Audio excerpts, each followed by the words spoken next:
Hey, thanks for checking out The Solid Verbal. Now would be a great time to subscribe to the channel for college football content all off season long. Are there any schedules that look particularly trappy to you? It's more Tennessee's, I think it's their back half or their post-bye schedule. They've got the ultimate trappy, right? It's not even just trappy. It's fettuccine Alfredo, man. They got a carbo load real thoroughly. It's a trap. It's a trap. I was going to bring up Tennessee if you didn't bring them up next. Continue. So Tennessee, after their bye week in week 6, I believe, it's Texas A&M, at Bama, at Kentucky, UConn. We're talking about bowl-eligible UConn. Yep. America's true independent team. At Mizzou, Georgia, Vandy. Now, not terribly scared of Vandy if I'm Tennessee, but it's both landminey and just filled with that sweet, sweet Alfredo sauce. So, Ty, give me your thoughts on this stretch or somewhere else on their schedule that has you intrigued. I mean, on the road at Kentucky a week after that Bama rematch. Let's talk about that for a second. Mm-hmm. I don't know what to make of Kentucky. I like Liam Cohen. I love Devin Leary. I don't know what the rest of the Kentucky offense looks like. We haven't gotten that far with our prep yet. We'll get there. I promise you.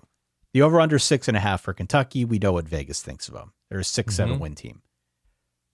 But Kentucky's been pretty good on defense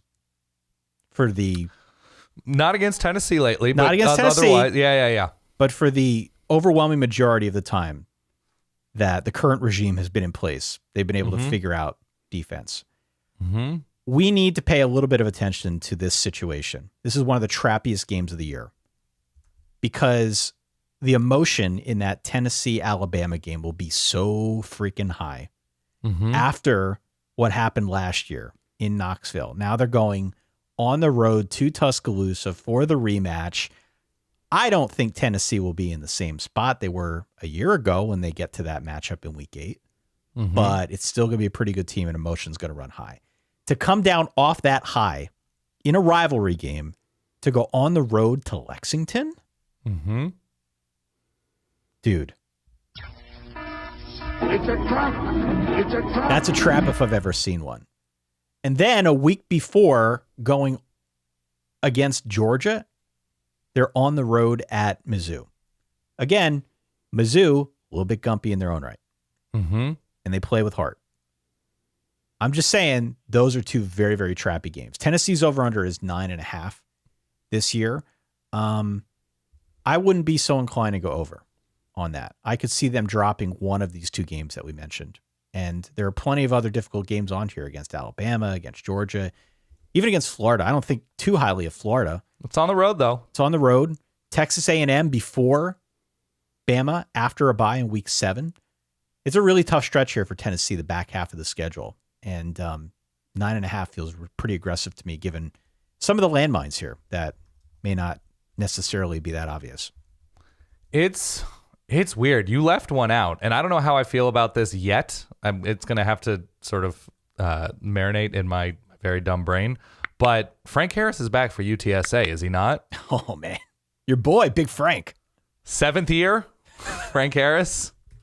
I don't know how I feel about the Roadrunners. I don't know exactly what they have coming back or what the roster is looking like right now. But at Florida and South Carolina with UTSA sandwiched in there, it's in Knoxville. I understand all of these things. Interesting. It's just interesting. And also just as it relates to your Kentucky point, how that's just going to be tricky in Lexington. It's not just Alabama before that. They have A&M's defensive line and then Alabama's defensive line to contend with before that Kentucky game. Yeah. It's just a lot to ask. And so if Joe Milton is awesome and he's able to get rid of the ball quickly, or he's just able to make those adjustments, and if he has that command of the offense that Hendon Hooker had last year, I'm not terribly worried. But that's a big if.